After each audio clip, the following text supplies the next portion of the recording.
Hey soccer people, Coach Mike here with New Vision Soccer Academy, bringing you Soccer Essentials 1, Video 5, 1v1 Attack. In this video, we're going to be looking at 1v1 from a variety of different angles.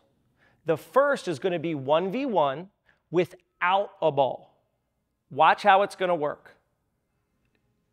I'm as the attacker.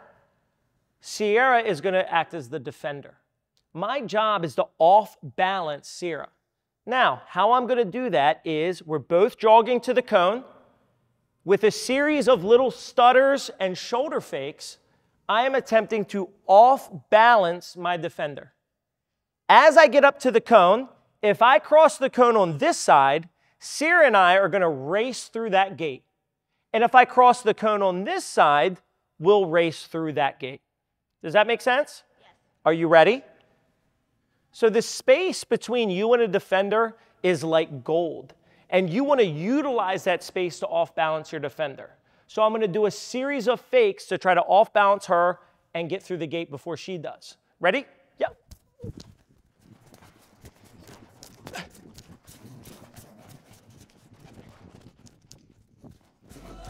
Shoot, one, and go. Let's see what you got. Come on, fake, fake. Good. Next one. Fake. Good. Ready? And go. Good. And go. Fake it. Good job. Love it. Good. Yes. Good fake, Caroline. Ready? The next progression with this drill is we're going to add a ball for both the attacker and the defender, and we're going to use it as a stepping stone drill to allow the kids to feel confident using their 1v1 moves. So it's going to be the exact same game that we did without a ball, but add a ball for both players. So what will happen is I'm going to dribble up, and so will the defender. I'm going to do a series of fakes. I can either A, do the body fakes we used when we didn't have the ball. I could B, use some of the 90-degree attacking moves that we learned earlier in our series. Or C, which is a higher level, combine the stutter fakes with the step over moves together to create more unique super moves, if you will. So I'm going to start back here. Ryan's there. You ready, Ryan? Ready? Let's go.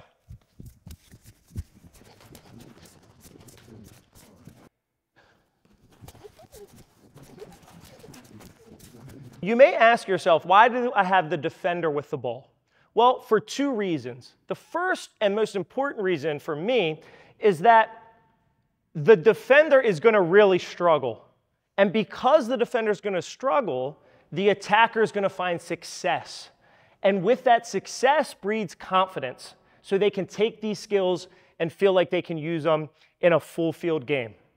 The second reason is, what do we want to do? We want to get our kids to have a lot of touches on the soccer ball. So by having them have the ball and reacting to my movement, even though I'm using the one-on-one skills, they're still changing direction with the ball and getting tons of touches. In the next phase of the drill, it's going to be 1v1 with a live defender now. But now we've also picked up the cone that was in the middle, so that way I can change direction at any moment in the drill. So I'm going to approach my defender with a series of fakes, trying to off-balance her.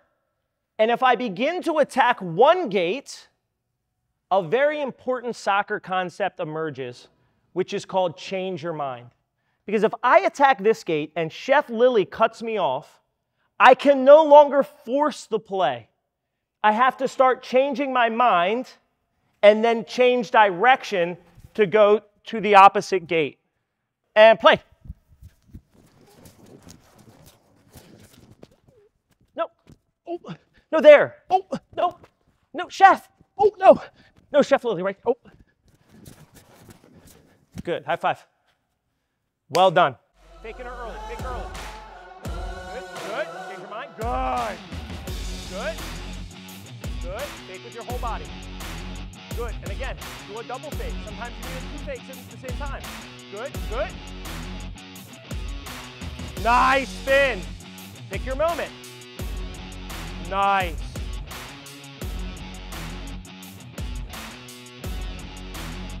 Okay, now, you might ask yourself, did that rep go a little bit long? The answer is yes. Did Amelia get a lot better in that progression? Yes. She probably changed her mind 10 or 12 times in the same drill. We don't teach speed at New Vision Soccer Academy. We teach the ability to change your mind.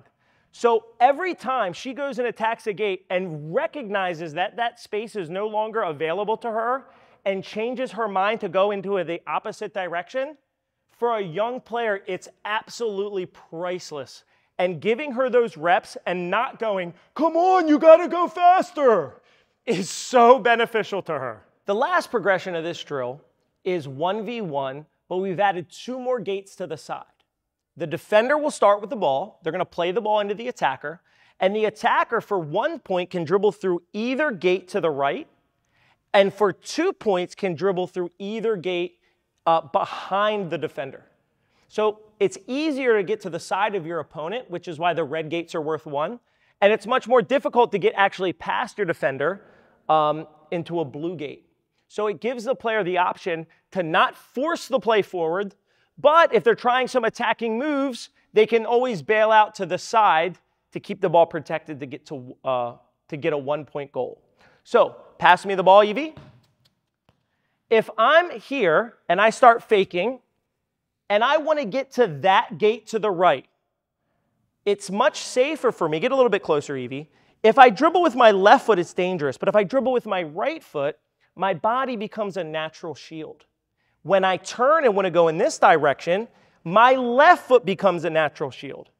So it's very important that we understand which foot is going to be safer to get me where I want to go without losing the ball. Okay, so Evie's going to start with the ball. Not yet, Evie. She's going to knock the ball into me. I'm going to attempt to off-balance her, and let's see if I can try to get the ball through a red gate or a blue gate. Ready? And play.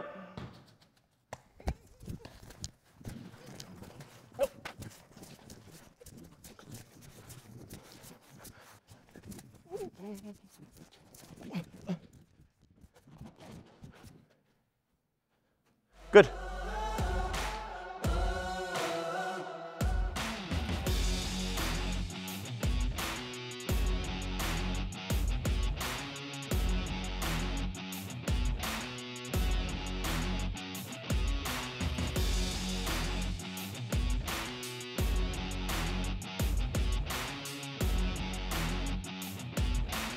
There's 2 common mistakes that players are going to make during these 1v1 battles. When you're in your one-on-one battles and the defender manages to poke the ball away, don't feel like everything's totally lost. A lot of players are going to give up on the play right in that moment. But what they don't realize is a second battle is now emerging for the loose ball. So if they poke it away from you, the first thing you need to do is see if you can establish position and get your body between the ball and your opponent first. Because now you know you still got the ball. You're in position.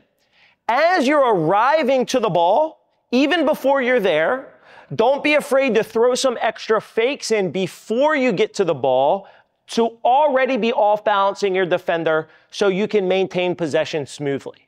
The second thing is just because you get through a gate doesn't mean you should get a point.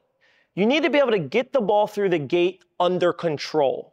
The reason being is, in a game, if you win a one-on-one battle, that doesn't mean that you've scored a goal. That just means you've gotten past your opponent. There's going to be another play that precedes that, whether it be a shot on goal, whether it be a basic pass, whether it be a cross.